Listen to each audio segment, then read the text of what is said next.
In digital Marathi, जनतेच्या हक्काचं व्यासपीठ।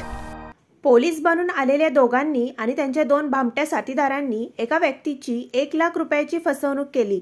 योगेश चव्हाण यांच्याकडे दोन भामटे आले आणि त्यांना 1 लाख रुपये द्या, संस्थेमार्फत 5 लाख रुपये मिळवून देतो असं आमिष त्यांना दाखवलं। शिवाय त्याच भामट्यांजवळ असलेल्या पैशांची बॅग देखील त्यांनी योगेश यांना दाखवली। त्यामुळे योगेश त्यांचा या भामट्यांवर विश्वास बसला। त्यानंतर योगेशनी या भामट्यांना 1 लाख रुपये रोख दिले। मात्र काही वेळातच तिकडे दोघे जण आले आणि त्यांनी पोलीस असल्याची बतावणी करत योगेशकडून पैसे घेतलेल्या भामट्यांना तुम्ही इकडे वॉन्टेडमध्ये फिरता का असे बोलून त्यांना पकडून नेलं आणि योगेशचे पैसे देखील सोबत घेऊन गेले।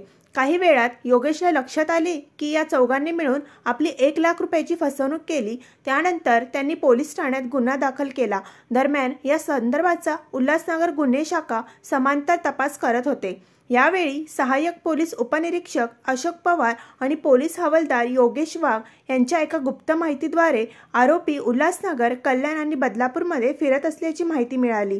त्यानुसार वरिष्ठ पोलीस निरीक्षक अशोक कोळी यांच्या मार्गदर्शनानुसार सहाय्यक पोलीस निरीक्षक श्रीरंग गोसावी यांच्या नेतृत्वाखाली सहाय्यक पोलीस उपनिरीक्षक बबन बांडे, पोलीस हवालदार राजेंद्र थोरवे, मंगेश जाधव, अमर कदम, पोलीस कॉन्स्टेबल अशोक थोरवे, संजय शेरमाळे, अविनाश पवार या पथकांनी आरोपीला अटक केली।